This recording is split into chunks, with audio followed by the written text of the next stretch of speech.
Books for ever میں خوش آمدید ناول عزازیل، جس کی رائٹر ہیں رابعہ خان، اس کی یہ 20ویں ایپیسوڈ ہے اور ناول جو کہ اب اپنے اختتامی مراحل کی طرف ہے، تو اب بہت ساری چیزیں واضح ہوں گی، پتہ چلے گا۔ تو اب تک جو چیزیں ہمیں نہیں پتہ تھی وہ اب ان اگلی ایپیسوڈز میں پتہ چلیں گی۔ تو آئیے جلدی سے سٹارٹ کرتے ہیں اس ایپیسوڈ کو بغیر کسی دیر کے۔ دوپہر سر پر چڑھی معلوم ہو رہی تھی۔ گھر کے مکینوں کی تیاریاں تیز تر ہوتی جا رہی تھیں۔ عدیل کی بارات میں محض 6 دن ہی رہ گئے تھے۔ روہیلہ نے آج کی تقریب منسوخ کر دی تھی، بلکہ انہوں نے آنے والے دنوں کی 2-3 تقریبات کو منسوخ کر دیا تھا، شاید وہ لوگوں کی باتوں کا جواب دینے کے لیے ابھی تک خود کو ذہنی طور پر تیار نہیں کر پائی تھی۔ دن چڑھ آیا تھا۔ وجدان اور صوفیہ اپنے کچے صحن والے گھر گئے ہوئے تھے۔ روہیلہ نے ہی انہیں بھیجا تھا تاکہ وہ اپنی ضرورت کا سامان لا سکتے۔ ثانیہ کالج گئی ہوئی تھی اور روہیلہ موقع دیکھ کر نازنین کے پاس چلی آئی تھی۔ وہ صبح سے ثانیہ کے ہی کمرے میں تھی۔ اسے باہر نکلنا بہت آکورڈ لگ رہا تھا۔ کسی اور کے گھر میں وہ کیسے منہ اٹھا کر گھوم پھر سکتی تھی؟ اس سب پر مستزاد روہیلہ اسے پسند نہیں کرتی تھی، اسی لیے بہتر یہی تھا کہ وہ ان کے سامنے کم سے کم جایا کرتی۔ کمرے کا دروازہ بجا اور پھر روہیلہ اسے دروازے میں کھڑی نظر آئی۔ وہ سیدھی ہو بیٹھی۔ اس نے آسمانی رنگ کی قمیض اور چوڑی دار پاجامہ زیب تن کر رکھا تھا۔ بالوں کو جوڑے میں باندھے وہ چپ چاپ بیڈ پر بیٹھی ہوئی تھی۔ روہیلہ نے اپنے پیچھے دروازہ بند کیا اور پھر آگے بڑھائی۔ بالکنی کے پاس لگی کرسی کی جانب اسے آنے کا اشارہ کیا تو وہ اپنی جگہ سے اٹھ کھڑی ہوئی، پھر ان کے عین سامنے آ بیٹھی۔ ان دونوں کے درمیان بہت فاصلہ حائل تھا۔ وہ کبھی بھی اپنی ان سے بے تکلف نہیں تھی۔ وہ ہمیشہ آکورڈ سی خاموشی موجود رہتی تھی۔ تمہارے ساتھ اب تک جو بھی ہوا، مجھے اس بات پر افسوس ہے۔ مجھے سالوں پہلے تمہاری بات پر بھی بھروسہ تھا، جب تم نے کہا تھا کہ تمہیں کسی نے رات کی تاریکی میں ظلم کا نشانہ بنایا ہے۔ میں بس اس بات کا اظہار اس وقت نہیں کر پائی تھی، کیونکہ میں کسی کے گھریلو معاملات میں مداخلت بالکل بھی پسند نہیں کرتی۔ نازنین انہیں خاموشی سے دیکھے گئی، پھر اس نے گہرا سانس لیا۔ اس کی ذات اور قرب ان کے لیے کسی اور کا گھریلو مسئلہ تھا۔ اسے تکلیف سے زیادہ ان کی سوچ پر افسوس ہوا تھا۔ جب مجھے بھابھی نے تمہارے نفسیاتی مسائل کے بارے میں بتایا تو میں محتاط ہو گئی تھی۔ تمہیں تو معلوم ہے کہ یہ نفسیاتی امراض کس قدر تیزی سے ایک سے دوسرے انسان میں منتقل ہوتے ہیں۔ اس وقت عدیل بہت چھوٹا تھا۔ میں چاہتی تو جاوید بھائی کو اپنے گھر میں جگہ دے سکتی تھی، لیکن میں تمہاری بگڑتی ذہنی حالت سے خوف زدہ تھی۔ میں نہیں چاہتی تھی کہ ایسے کسی بھی معاملے سے عدیل یا پھر سہیل سفر کریں۔ میری نیت کبھی بھی بری نہیں تھی۔ وہ بے نیازی سے بول کر خاموش ہوئی۔ اس کا چہرہ تک رہی تھی۔ اس کا چہرہ خالی تھا، بالکل خالی۔ وہ میچور تھی۔ ایسی باتوں پر وہ جذباتی رد عمل نہیں دے سکتی تھی۔ رات کی نیند کے باعث اس کے اعصاب پرسکون تھے۔ آپ کو اس سب کی وضاحت دینے کی ضرورت نہیں۔ میں نے کبھی آپ سے کوئی جواب نہیں مانگا۔ میں آپ کی شکر گزار ہوں کہ آپ نے مجھے ایسے حالات میں اپنے گھر میں رہنے کی جگہ دی ہے۔ جیسے ہی معاملات سنبھلیں گے میں جلدی اپنے گھرانے کو لے کر یہاں سے چلی جاؤں گی۔ بہتر۔ میں یہی کہنا چاہتی تھی کہ جتنی جلدی ہو اپنی رہائش کا بندوبست کر لو۔ ابھی تم یہاں آرام سے رہ سکتی ہو، مجھے تمہارے یہاں رہنے پر کوئی اعتراض نہیں، لیکن یہ مت بھولنا کہ یہ تمہارا نہیں، میرا گھر ہے۔ وہ جتا رہی تھی۔ نازنین بے ساختہ ہی مسکرائی تھی۔ روہیلہ نے اس کی جانب ناسمجھی سے دیکھا تھا۔ اپنی 18 سالہ زندگی میں نے کبھی کسی کے سامنے ہاتھ نہیں پھیلایا پھپھو۔ 18 سال کی زندگی بہت لمبا عرصہ ہوتا ہے۔ کبھی کسی کی چیز کی جانب نہیں دیکھا اور اپنی حیثیت کو ہمیشہ یاد رکھا ہے۔ جاوید انصاری کی بیٹی سے آپ کو ایسی توقع نہیں رکھنی چاہیے تھی۔ یہ آپ کا گھر ہے، آپ کا ہی رہے گا۔ اس کے کہنے پر روہیلہ خنخار کر سیدھی ہو بیٹھی تھی۔ ایک پل کو وہ انہیں بالکل جاوید جیسی لگی، انہی کی طرح ٹھہر ٹھہر کر سنجیدگی سے اپنے جملے مکمل کرتی ہوئی۔ وہ چند پل کچھ بول نہیں سکی تھی۔ تمہاری جاب کیسی جا رہی ہے؟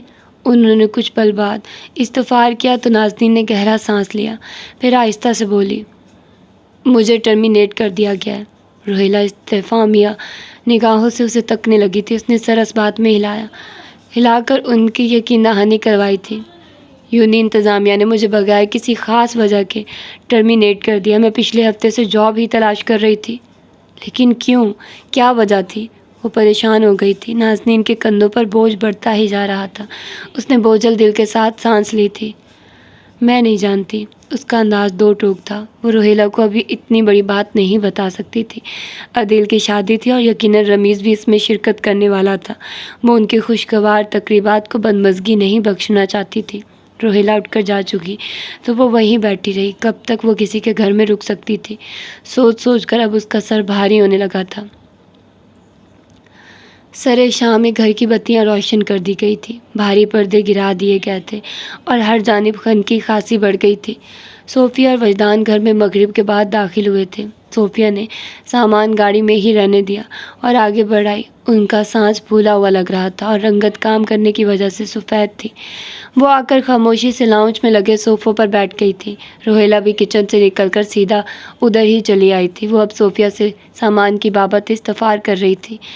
ساتھ ساتھ انہوں نے ملازمہ کو صوفیہ کے لیے پانی لانے کا بھی حکم جاری کیا تھا۔ وجدان ڈرائیور کے ساتھ سارا سامان نکلوا رہا تھا۔ پھر وہ 2 تھیلے لیے آگے بڑھایا۔ ثانیہ بھی لاؤنج میں بیٹھی اپنے سامنے کتابیں پھیلائے ہوئے تھی۔ فون پر وہ شاید کسی سے کل کی پریزنٹیشن کے بارے میں خاصی پریشانی اور ذرا جھنجھلاہٹ سے کچھ کہہ رہی تھی۔ وہ ابھی داخلی دروازے سے سامان لیے اندر داخل ہی ہوا تھا کہ ثانیہ کی بات پر لمحے بھر کو ٹھہر کر اسے پڑھتے ہوئے دیکھا۔ وہ اپنا بھاری سوٹ کیس وہیں رکھ کر صوفے کی پشت تک چلا آیا تھا۔ پھر ثانیہ کے سر کے اوپر سے جھانک کر کتاب کی جانب دیکھا۔ وہ بایولوجی کی کتاب تھی اور اس میں برین سسٹم کی تفصیلات واضح تھی، لیکن اسے اس بات نے اس جانب متوجہ نہیں کیا تھا، بلکہ اسے ثانیہ کی غلط انڈرسٹینڈنگ نے اس کی جانب متوجہ کیا تھا۔ وہ دماغی حصوں کے مختلف اور خاصے مشکل ناموں کو آپس میں گڑبڑ کر رہی تھی۔ ساتھ ساتھ وہ ان کے فنکشنز کی بھی غلط تشریح کر رہی تھی۔ اس سے رہا نہیں گیا۔ وہ یکدم ہی بول اٹھا، آپ برین سسٹم غلط پڑھ رہی ہیں۔ اس کے 3 بنیادی حصوں کے فنکشنز مختلف ہیں۔ آپ فرنٹل لوب کا فنکشن دوسرے لوب کے ساتھ ملا کر اسے غلط سمجھ رہی ہیں۔ اس کے بولنے پر جہاں اسے ثانیہ نے چونک کر دیکھا تھا، وہیں روہیلا بھی اس کی جانب متوجہ ہوئی تھی۔ وہ میڈیکل کا طالب علم تھا۔ اس کی جانب سے ایسی تصحیح صوفیہ کے لیے تو بالکل ہی معمولی سی بات تھی۔ گھر میں بھی وہ نازنین کی بارہا تصحیح کرتا رہتا تھا۔ کیا کہا آپ نے؟ کیا آپ مجھے یہ سمجھا سکتے ہیں؟ مجھے ایک حصے کا فنکشن سمجھ آتا ہے تو دوسرا سمجھ نہیں آتا۔ سب کے کام ایک جیسے لگ رہے ہیں۔ وہ بھوری آنکھوں میں امید لیے اسے گردن پھیر کر دیکھتی کہہ رہی تھی۔ وجدان نے جھجکتے ہوئے روہیلا کی جانب دیکھا۔ اس کے رخسار بے ساختہ ہی گلابی ہوئے تھے۔ توجہ کا مرکز بننا وجدان کے لیے مشکل تھا۔ فرنٹل لوب سیریبرم کا حصہ ہے۔ سیریبرم دماغ کا ایک بڑا حصہ ہے اور اس کے مزید 4 چھوٹے حصے ہیں۔ ہر حصے کا کام اور وضع مختلف ہے۔ یہ دماغ کی ادراک کی سمجھ یعنی کوگنیٹو تھنکنگ کا کام سر انجام دیتا ہے۔ وہ چہرہ اٹھائے اسے دیکھ رہی تھی۔ روہیلا نے رخ اسی جانب پھیر لیا۔ کیا پڑھ رہے ہو تم؟ ان کا پہلا سوال یہی تھا۔ میں میڈیکل کے لیے انٹری ٹیسٹ کی تیاری کر رہا ہوں۔ میڈیکل کا اسٹوڈنٹ ہوں میں۔ تو کیا تم ثانیہ کو پڑھا سکتے ہو؟ اگر ہاں تو یہاں آ کر بیٹھو اور اسے سمجھاؤ۔ بایولوجی ثانیہ کے لیے ہمیشہ بہت مشکل رہی ہے۔ وہ چند پل پسو پیش میں کھڑا رہا، پھر لب کاٹتا آگے آ کر صوفے پر بیٹھ گیا۔ ساتھ ہی اس نے ثانیہ کے ہاتھ سے کتاب لے لی تھی۔ اب وہ پینسل ہاتھ میں لیے اہم تفصیلات کی نشاندہی کرتا اسے سمجھا رہا تھا۔ ثانیہ کو پہلے تو اس کی کوئی بھی بات سمجھ نہیں آئی، کیونکہ وہ مشکل الفاظ اور خالصتاً میڈیکل کی زبان استعمال کر رہا تھا، لیکن توجہ سے سننے پر اسے کچھ سمجھ آنے لگا تھا، اتنا کہ وہ کل اپنی پریزنٹیشن بآسانی سے دے سکتی تھی۔